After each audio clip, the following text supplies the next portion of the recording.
A Verdade Sufocada, parte 49.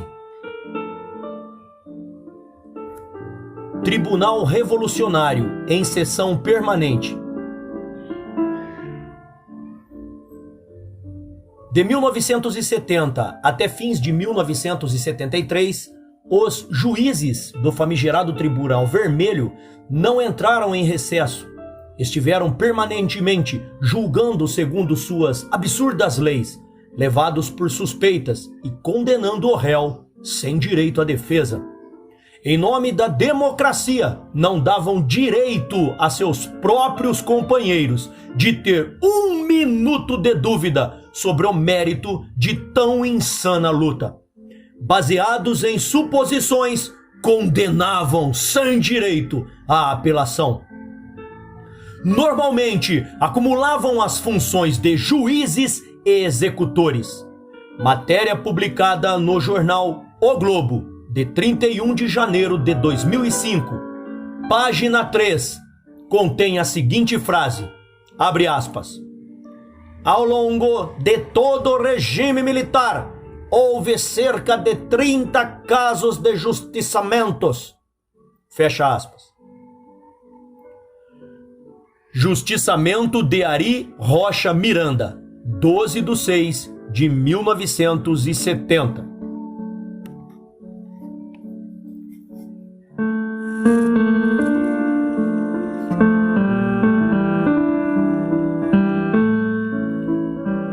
Ari Rocha Miranda e Wilson da Conceição Pinto havia pouco tinham ingressado em um grupo tático armado, GTA, da ALN. Originários da Frente de Massas, da mesma organização terrorista, procuravam se adaptar ao novo trabalho, mais violento do que o anterior, no qual aliciavam pessoas. Após alguns assaltos, sentiram que seriam mais úteis voltando ao trabalho na Frente de Massas, onde usariam mais argumentos do que armas. Cada um segundo pensaram seria útil aos propósitos da organização, dentro de suas habilidades pessoais. Gostavam mais de um trabalho de argumentação, arregimentação e convencimento de massas. Certos de que seriam atendidos, pediram à direção o afastamento do GTA. Como resposta, foram ameaçados de morte por membros da ALN, caso abandonassem a luta.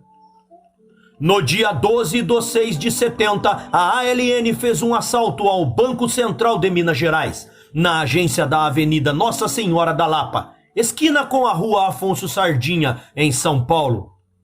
Tanto Ari como Wilson, mesmo desconfiados, participaram da ação. Eduardo Leite, o Bacuri, pertencia à Resistência Democrática Rede, mas, nessa ocasião, como a rede havia sido desbaratada, prestavam serviços à ALN e participou do assalto. Eduardo Leite era um dos 4 mais violentos da luta armada. Prontos para a ação, Wilson Conceição Pinto foi colocado como observador a 30 metros do banco e os demais partiram para o assalto. Houve reação de Wilson, onde estava. Presenciou o tiroteio. Bacuri acabara de ferir mortalmente Ari Rocha Miranda, com um tiro no peito. Logo a seguir, Wilson foi atingido por um tiro transfixiante no braço esquerdo, também disparado por Bacuri. Apavorado, lembrou-se das ameaças, da incidência de os dois, ele e Ari, serem atingidos por um homem não experiente em ações armadas como Bacuri. Apavorado, resolveu fugir enquanto estava vivo. Invadindo-se do local sem usar os carros da ALN, procurou socorro no Hospital São Camilo e em seguida entregou-se às autoridades. Em depoimento aos órgãos de segurança, declarou, abre aspas, há muito tempo eu já havia demonstrado a intenção de abandonar a militância e entregar-me às autoridades. Durante minha militância na LN, senti que muitos elementos têm disposição para entregar-se à polícia, só não o fazendo por medo de represálias da organização. E também temerosos com a tortura da polícia, que a organização propaga existir. Acrescentando detalhes horríveis. A LN não dá o devido valor aos operários que consegue recrutar, alegando falta de nível político. Mesmo dentro da organização, é notória a existência do espírito de classe. Fecha aspas. Ari Rocha Miranda foi transportado de carro em estado gravíssimo, pois Hiroaki Torigoki Bakuri e um militante de codinome Francisco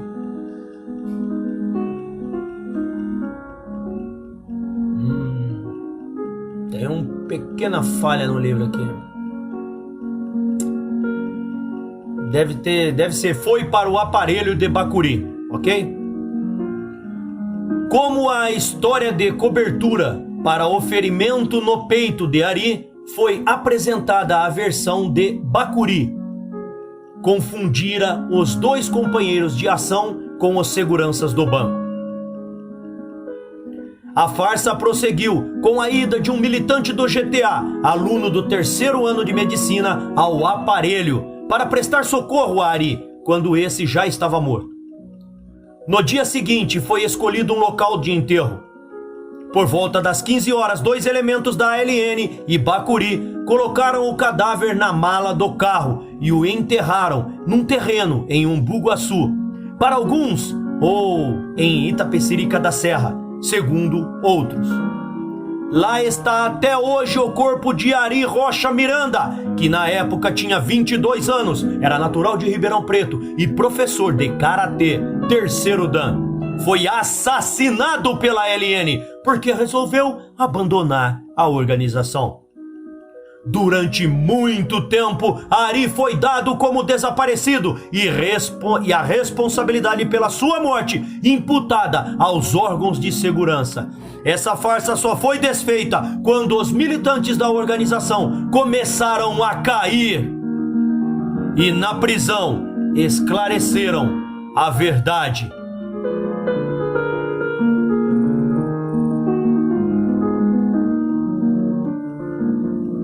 Mesmo em Embu-Guaçu ou em Itapecerica da Serra, municípios próximos de São Paulo e locais de fácil acesso, passados 35 anos, é praticamente impossível encontrar restos mortais do justiçado. Imagine o leitor a dificuldade de se localizar em corpos sepultados nas selvas do Araguaia há 30 anos.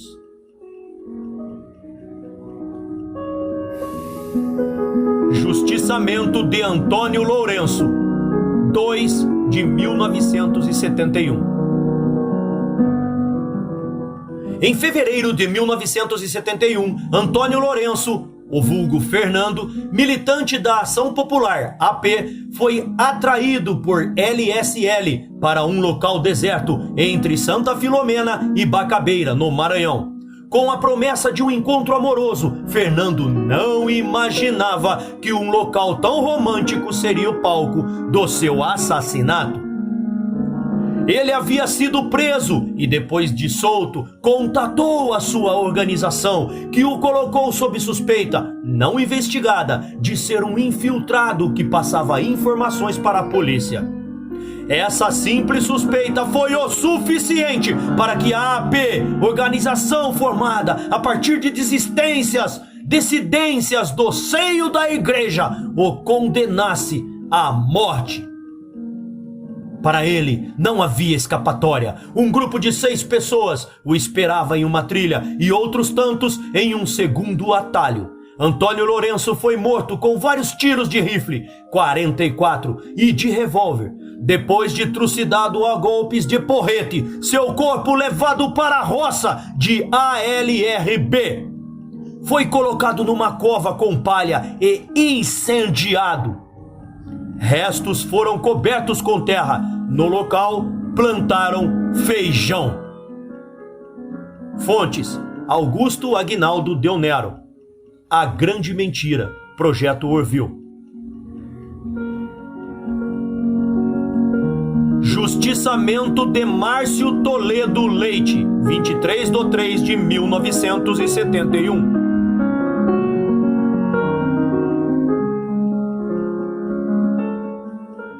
Reunido em nova sessão, o macabro Tribunal Vermelho, tendo como juízes Carlos Eugênio Sarmento Coelho da Paz, o Clemente, José Milton Barbosa, o Cláudio, Antônio Sérgio de Matos, o Uns e Outros, Paulo Tarso Celestino da Silva e Yuri Xavier Pereira, o Big, condenou à morte, como sempre, sem direito à defesa. Mário Toledo Leite, delito, suspeita de vacilação em suas convicções ideológicas e divergências políticas. Em 1965, Márcio entrou para a Faculdade de Sociologia em São Paulo. O rapaz alegre, mulherengo e bom vivane passou a ser um ativo militante do movimento estudantil, interessado quase que exclusivamente em política. Márcio era filho de uma família abastada de Bauru, proprietário de uma rede de faculdades espalhadas pelo interior de São Paulo. Entrou para a guerrilha quando cursava a faculdade e passou a usar o nome falso de Sérgio Moura Barbosa. Em 1968, após participar de algumas ações, foi preso e libertado logo depois. Em seguida, viajou para Cuba, onde fez curso de treinamento de guerrilha, aprendendo a manusear armamentos e explosivos e executar sabotagens, além de técnicas de guerrilha urbana e rural. Regressou ao Brasil clandestinamente em 1970 e passou a integrar a coordenação nacional da ALN, participando de algumas ações.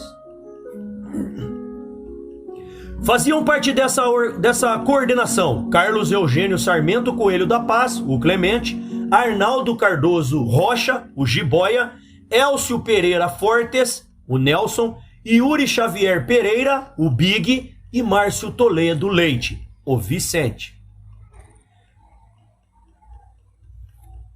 A partir das ações nas quais participou, Márcio começou a divergir dos demais membros da coordenação nacional. Passou a criticá-los pelo método usado pelas organizações, pela forma de atuação.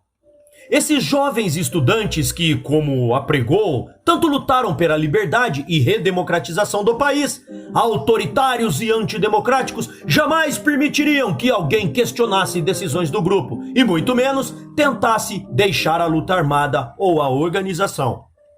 Márcio Toledo Leite, no dia 23 de março de 1971, chegou ao ponto na rua Caçapava 405, na Consolação, em São Paulo, para conversar com integrantes da ALN, pois estava insatisfeito com a forma pela qual a organização conduzia a luta armada. Enquanto esperava, surgiu um Volks com 2 ocupantes que dispararam mais de 10 tiros de revólver 38 e pistola 9mm. Um Galaxy com 3 elementos dava cobertura à ação. Márcio foi atingido por 8 disparos, morreu na hora.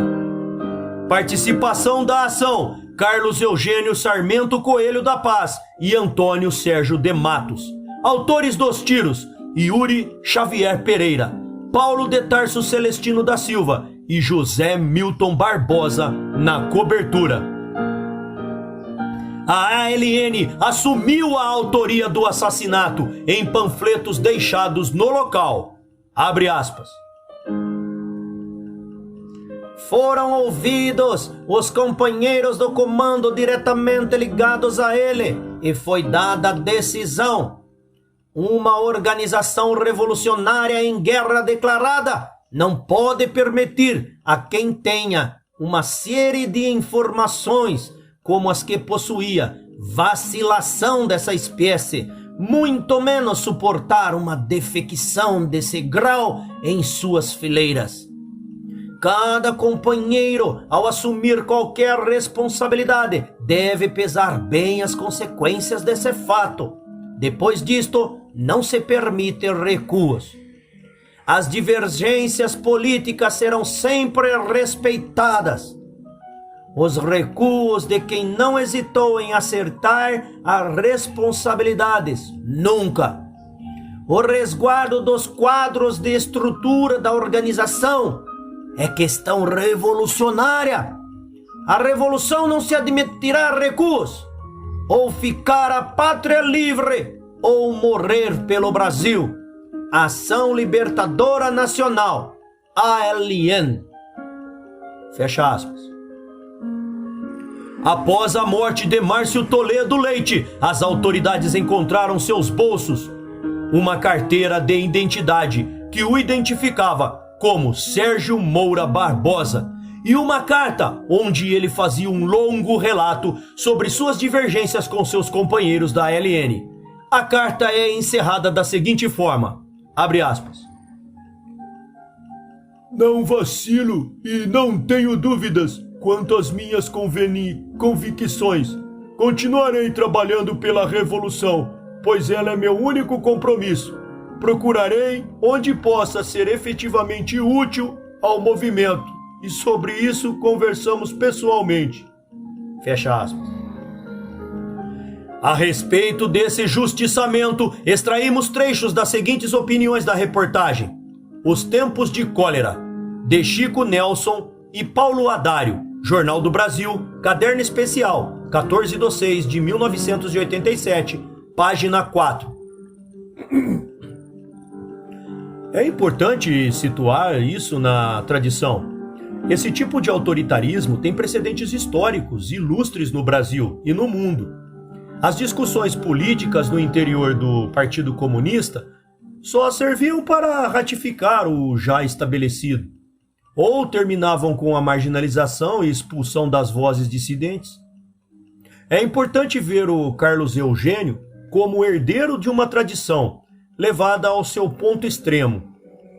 Ou isto não é retomada do que fez Stalin, ou isto não tem parentesco com a intolerância de Fidel e dos dirigentes chineses, com sua dificuldade em aceitar dissidências. Daniel Arão, professor de professor de História Contemporânea na Universidade Federal Fluminense, UFF, ex-militante do MR8. Segundo trecho. Eu percebi que estávamos, de fato, virando terroristas, pura simplesmente. Pequenos grupos armados isolados tentando mobilizar grandes massas usam violência autoritária. O limite entre a luta armada e o terror é difícil de ser visto. Sem mobilização pessoal, popular, luta armada é terrorismo. O limite é político. Herbert Daniel, escritor, dirigente da VPR, condenado à prisão perpétua. Terceiro trecho. Ao condenar a decisão tomada pela cúpula da ALN, baseio-me em minhas próprias convicções. À época, se o comportamento de Márcio era colocado em dúvida, o meu também deveria ser. Ele apenas mantinha uma posição crítica em relação à organização e ao movimento. E a história provou que ele estava com a razão. Fomos mesmo esmagados pela repressão. Eu recebi a informação do justiçamento de Márcio quando estava na cadeia. O grupo que estava preso se dividiu, no qual eu me incluía, desaprovava a medida.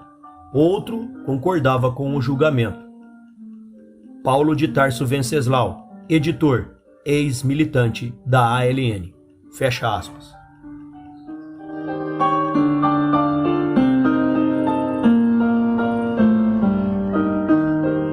Justiçamento de Amaro Luiz de Carvalho, o Capivara, 22/8/1971.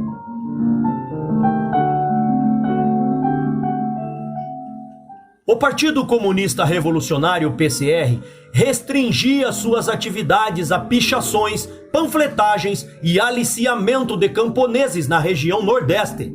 Seu primeiro dirigente, Amaro Luiz de Carvalho, o Capivara, foi preso em Recife e passou a colaborar com a polícia, entregando vários esquemas da organização. Quando o embaixador suíço foi sequestrado, Capivara foi incluído na lista dos presos que seriam trocados pelo diplomata. Para os policiais, era a única oportunidade de ter um infiltrado que informasse a movimentação dos terroristas entre o Brasil e o Chile. Na última hora, Capivara foi trocado por Vera Maria Rocha Pereira, militante do PCBR. A troca acabou com a rara oportunidade. A substituição talvez tenha sido feita exatamente pela suspeita da colaboração de Capivara com a polícia. Amaro continuou preso em Recife, mas dentro de suas possibilidades, colaborava com a polícia, informando o que conseguia saber nas conversas com os companheiros de prisão. No dia 21 de agosto de 1971, informou sobre 3 camponeses que haviam sido soltos recentemente e que estavam sendo recrutados. No dia seguinte, 22 de agosto, foi assassinado com um refrigerante envenenado. Jacob Gorender, em seu livro Combate nas Trevas, edição revista e ampliada, descarta a ideia de justiçamento pelos companheiros e escreve, abre aspas, se ocorreu um envenenamento, os policiais são os suspeitos de autoria do crime, fecha aspas. Fica a pergunta, a quem interessava ver Capivara morto?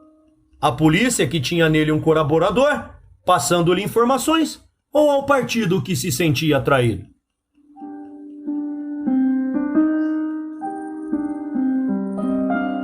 Justiçamento de Carlos Alberto Cardoso, 13/11/1971.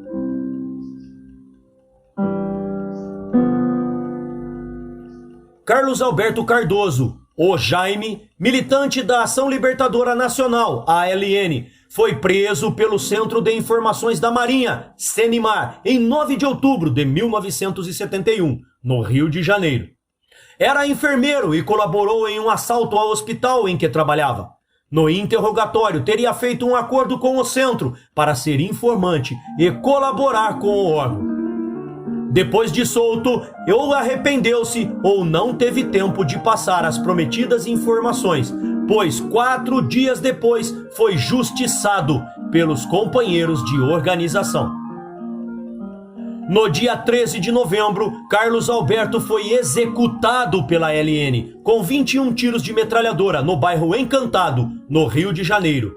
A acusação do que o tribunal não discutiu foi traição. Em janeiro de 2005, uma certidão fornecida pela Agência Brasileira de Inteligência, ABIN, atestava que Carlos Alberto nunca passou qualquer informação ao CENIMAR. Da reportagem publicada a respeito no jornal O Globo, em 31/1/2005, página 3, transcrevo o seguinte trecho, abre aspas.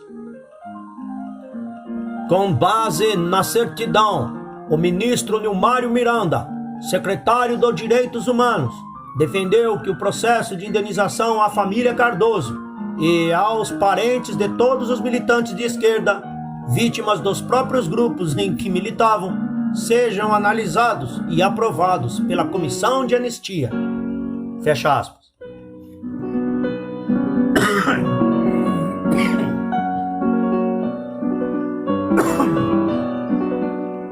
Justiçamento de Jaques Moreira de Alvarenga, 28/6/1973.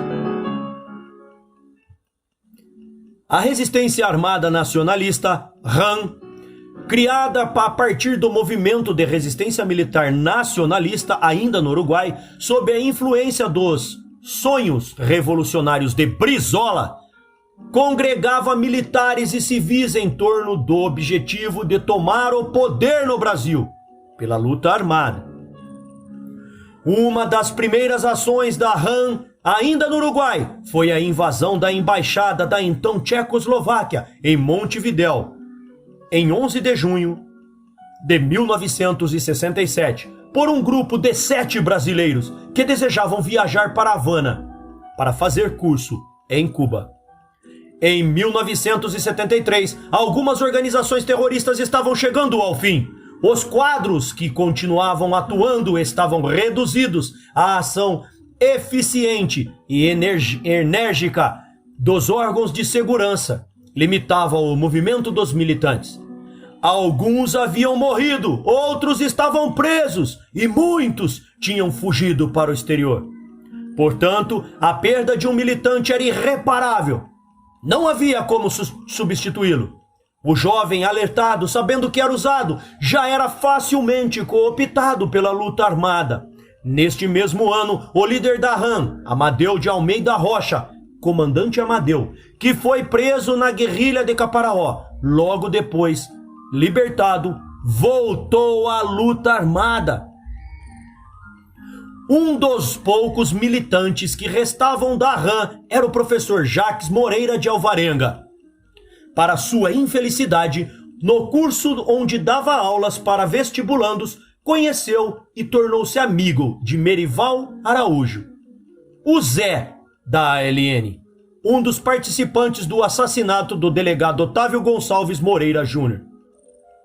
No dia 22 de fevereiro de 1973, a RAM, necessitando de armas, assaltou a 16ª Inspetoria da Guarda Noturna, órgão existente na época, na Rua Uruguai, na Tijuca, Rio de Janeiro. Participaram da ação José Sérgio Vaz, o Luiz, Hermes Machado Neto, o Antônio, Jefferson Santos Nascimento, o Santos, e José Flávio Ramalho Urtigão, o João. Anelcio não, viu, João? Era outro. O produto do roubo, 19 revólveres, foi entregue ao comandante Amadeu nos fundos do Hospital Pedro Ernesto. Ele e Júlio Pereira Rosas, o Teixeira, professor da Faculdade Estácio de Sá, ficaram entusiasmados com o sucesso da ação. O comandante Amadeu chegou a redigir um comunicado à imprensa, onde a RAM assumia a autoria do assalto. Animados com o novo arsenal, os 4 militantes da ação anterior, agora reforçados por Sandra Lazzarini, a Tânia, médica, residente no Hospital Pedro Ernesto, assaltaram a residência de um médico na Rua Senador Vergueiro, no Flamengo, onde levaram dinheiro, joias e ações ao portador. Eufóricos, os militantes começaram a facilitar com a segurança e passaram a cometer erros, sendo presos. Por segurança, o professor Jacques recebeu de Júlio Pereira Ferreira Rosas Filhos um pacote com alguma das armas roubadas e a incumbência de se desfazer delas, já que os militantes da RAM estavam sendo presos. O professor, como era conhecido, entregou as armas ao amigo e militante da ALN, Merival Araújo. No dia 5 de abril de 1973, foi a vez do comandante Amadeu ser preso e entregar vários militantes da RAM, inclusive o professor Jacques, que também foi preso. Durante seus depoimentos na polícia, o professor abriu um contato que teria com Merival, também preso. Merival abriu um ponto, levando-o ao local para a cobertura, tentou fugir e foi morto. A ALN perdeu um dos seus quadros mais ativos e violentos e jamais perdoaria o professor Jacques. A libertação do professor, um mês depois, deixou a ALN excitada. Era preciso vingar Merival e, para isso, os seus militantes tinham prática. Já haviam justiçado, só nesse ano, 2 pessoas. O Tribunal Revolucionário foi novamente convocado e o professor Jacques condenado à morte, sem direito à apelação. Maria do Amparo Almeida de Araújo, irmã de Luiz Almeida de Araújo, ambos da ALN, participou do levantamento dos hábitos do professor. Maria do Amparo Almeida de Araújo é hoje presidente do grupo Tortura Nunca Mais, em Pernambuco. Em 28 de junho de 1973, às 11h15, o companheiro de Maria do Amparo, Tomás Antônio da Silva Meireles Neto, o Luiz, um dos mais violentos militantes da ALN, que também participara do assassinato do delegado Otávio, chefiando 2 militantes da LN, nunca identificados, rendeu o porteiro do Colégio Veiga de Almeida, na rua Francisco Xavier, na Tijuca. Invadiram a escola, encontraram o professor Jaque sentado numa sala de aula, redigindo uma prova para os vestibulandos do curso MCB. 4 tiros de pistola 45 mataram o professor. Menos de 3 semanas depois de ter sido solto, um cadáver, muito sangue no chão e uma das paredes pichadas com a sigla ALN. Foi o que encontraram os policiais ao chegarem no local. Para os terroristas, o Tribunal Revolucionário detinha o poder da vida e da morte, e esse assassinato era um justiçamento. Na realidade, foi mais um crime dos comunistas brasileiros. www.ternuma.com.br Dumont Justiçamentos.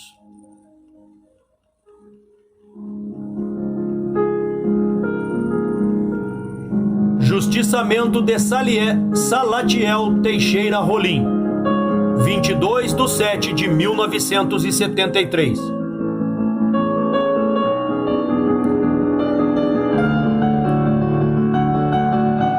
Salatiel usava os codinomes de Chinês e o nome falso de Roberto Penaforte. Começou sua militância no Partido Comunista Brasileiro, PCB, em 1969, juntamente com Mário Alves Jacob Gorender e Apolônio de Carvalho. Ajudou a fundar o Partido Comunista Brasileiro Revolucionário, PCBR, e partiu para a luta armada. Era casado com Ruth Hermínia, que também foi militante do PCB e depois do PCBR. Tinha 5 filhos e 45 anos de idade quando foi assassinado. Seu filho mais velho, Sérgio, optou pelo Movimento Revolucionário 8 de Outubro, MR8, enquanto Silvio, outro filho, era um quadro do Partido Comunista do Brasil, PCdoB. Como vemos, a família era de comunistas e bastante atuante. Em julho de 1973, Ramires Maranhão do Vale, Ranúzia Alves Rodrigues, Almir Custódio de Lima e Vitorino Alves Moutinho iniciaram o planejamento de assassinato de Salatiel, que saíra da prisão 1 ano antes. Pesava contra ele a acusação de traição e de corrupção, nunca esclarecidas. Quanto à acusação de traição, responsabilizavam-no pela prisão dos integrantes do Comitê Central em 1970, entre eles, Mário Alves. Quanto à acusação de corrupção, alegavam que ele teria se apropriado de 1,7 milhões de cruzeiro, na cota desviada do Banco do Brasil por Jorge Medeiros Vale, o bom burguês, e com esse dinheiro adquirido o Bar Escorrega, onde foi assassinado. Segundo a reportagem da revista Isto É, 5/8/1987, sob o título Terrorismo, outra face da violência, seu filho Silva Rolim defende o pai quando diz, abre aspas, a gente sabia que ele não era um traidor. Quando meu pai chegou na polícia do exército, ele já tinha lá todos os nomes, endereços e fotos. Fecha aspas. Segundo a reportagem, a família de Salatiel se mostraria ainda mais magoada com a acusação de desvio de recursos, conforme afirmou Silvio. Lá em casa, sempre faltou tudo, para o mínimo. Segundo foi apurado, Salatiel nunca foi proprietário do Bar Escorrega. Era apenas um empregado. No dia 22 de julho de 1973, Salatiel estava no seu local de trabalho, o Bar Escorrega, na esquina das ruas Dias Ferreira e Rainha Guilhermina, no Leblon, Rio de Janeiro. Quando seus companheiros do PCBR, Ramires Maranhão do Vale, Almir Custódio de Lima e outro militante entraram no bar. Acomodaram-se nos tamboretes, aceitaram uma batida que Salatiel lhes ofereceu. ainda não tinham tomado toda a bebida quando avisaram ao chinês que estava ali para executá-lo por traição ao PCBR. Imediatamente sacaram seus revólveres e atiraram ao mesmo tempo. Salatiel teve morte instantânea. Um deles, com spray, escreveu nas paredes: traidor. Depois espalharam panfletos e fugiram num Volks, dirigido por Ranúzia. Segundo a mesma reportagem da Isto É, um dos assassinos seria o professor A.C., do quadro do PCBR, que em 1987 militava no PT. Ao falar do assassinato, A.C. não demonstra nenhum remorso. Aliás, declara, para justificar a execução, manter por amor à humanidade. O professor A.C. é tão corajoso que, segundo ele, assassinou seu companheiro de organização por uma causa nobre. Não deveria ter medo de assumir a sua participação nesse crime revoltante. Enquanto ele se omite, as suspeitas desse crime estendem-se para militantes do PCBR, com as iniciais AC. Poucos entre os que ainda estão vivos. A seguir, transcrevo o panfleto jogado no local do assassinato. Abre aspas. Comunicado 22 de julho de 1973. Assumimos a responsabilidade pela execução desse traidor corrupto. O indivíduo Salatiel, o chinês, ex-militante e ex-membro do Comitê Central do Partido Comunista Brasileiro Revolucionário, PCBR, preso pela repressão no início do ano de 1970, é condenado à morte por 1. Corrupção e apropriação individual na utilização do dinheiro da Revolução e do Partido. Dinheiro este conseguido pela organização para a luta revolucionária popular. 2. Delação aos órgãos de segurança interna de uma série de companheiros revolucionários que posteriormente foram submetidos a mais brutais torturas após serem presos pela ditadura. 3. Colaboração aberta com o inimigo, entregando às forças policiais contra-revolucionárias uma série de moradias e patrimônio da Revolução e do Partido. Todos esses crimes significam a prova clara da sua alta traição ao posto, ao povo e à Revolução. A Revolução tem o dever de eliminar todos os torturadores, delatores, traidores e inimigos do povo que tentem deter o caminho da vitória do povo sobre o imperialismo e sua ditadura militar. A Revolução tem o dever de, à mão armada, fazer pagar pelos seus crimes todos os que merecem. Assim, cumprimos nosso dever em aplicar merecidamente sobre este elemento a justiça. Ao povo oferecemos a luta, aos torturadores, traidores e inimigos do povo, a morte. Partido Comunista Brasileiro Revolucionário, Comando Mário Alves, PCBR. Fecha aspas.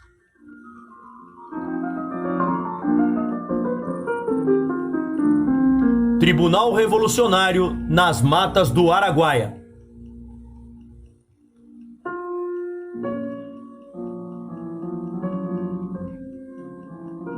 Com o pretexto de não dispor de uma estrutura administrativa que lhes permitisse isolar desertores, elementos não colaboradores ou militares eventualmente caídos, prisioneiros ou feridos, as forças guerrilheiras do Araguaia, Fogueira, constituíam os tribunais revolucionários para julgar e justiçar indesejáveis.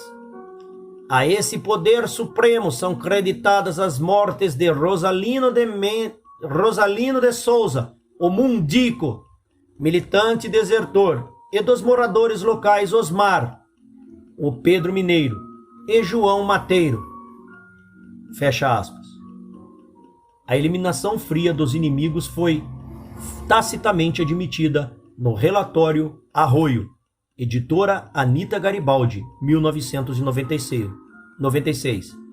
www.ternuma.com.br. Justiçamento de João Pereira, 29/6/1972. Com a prisão e a confissão de Pedro Albuquerque, militante que abandonara a área de guerrilha e fora preso em Fortaleza, os órgãos de segurança tiveram a certeza da presença de guerrilheiros na região do Araguaia. Enviaram então uma equipe para localizar a área onde os guerrilheiros estavam instalados. Ao encontrarem a casa de Antônio Pereira, o mateiro, que morava nos confins da Picada do Pará da Lama, a 100 quilômetros de São Geraldo, esse ofereceu ao filho de 17 anos, João Pereira, para guiar a equipe em seu deslocamento no interior da selva. Com certa relutância, a equipe aceitou o oferecimento. O rapaz guiou a equipe por uma manhã, das 5 horas até o meio-dia.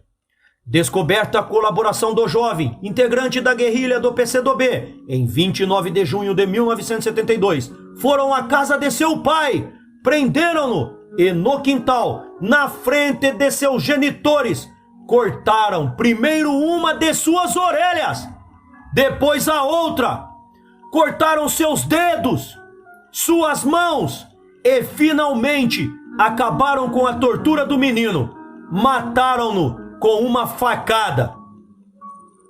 Somente o pai assistiu à morte do filho. A mãe, há muito, já perdera os sentidos.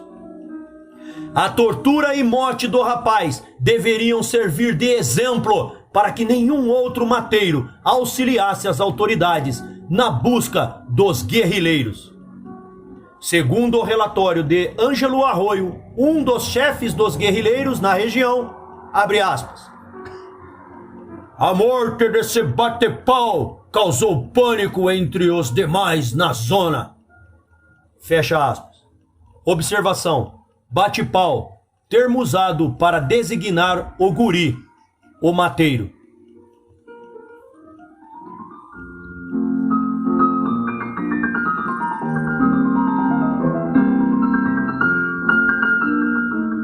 Justiçamento de Osmar, 9 de 1972.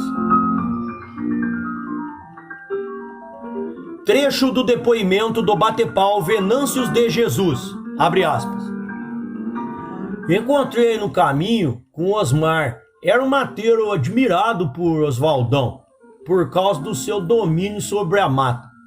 O Osmar me disse que estava muito preocupado porque o exército estava brigando os guias, os soldados, pela floresta.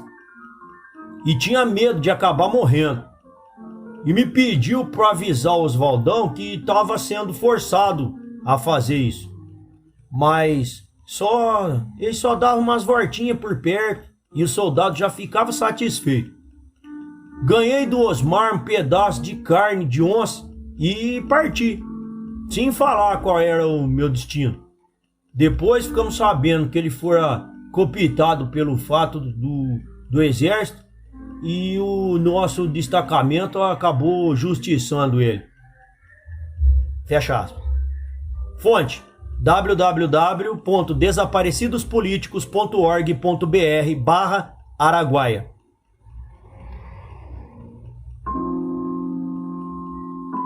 Justiçamento de Pedro Ferreira da Silva, o Pedro Mineiro, 12/3/1973.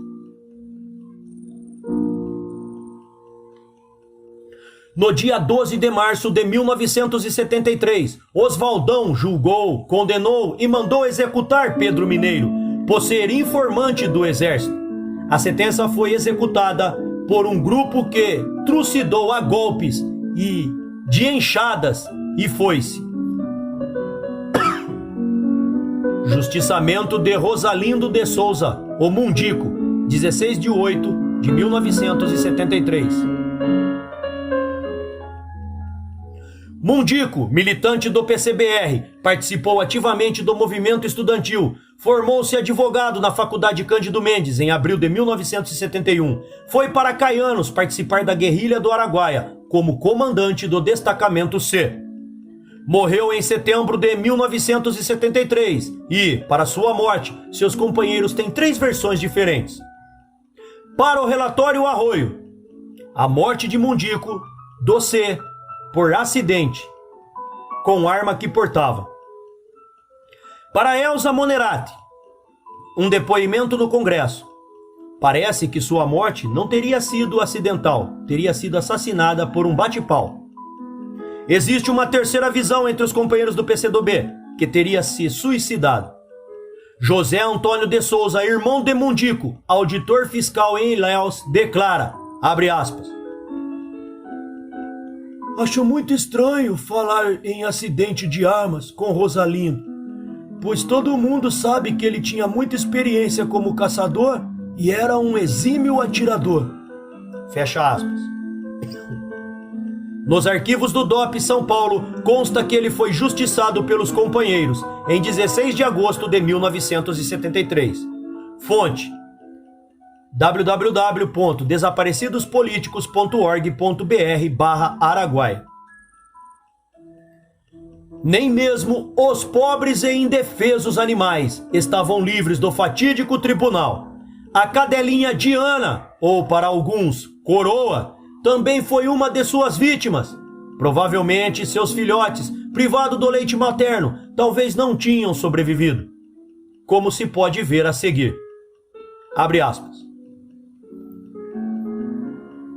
Tais órgãos de justiça eram motivados de intensa propaganda, objetivando desestimular delações e constituir elemento de pressão psicológica.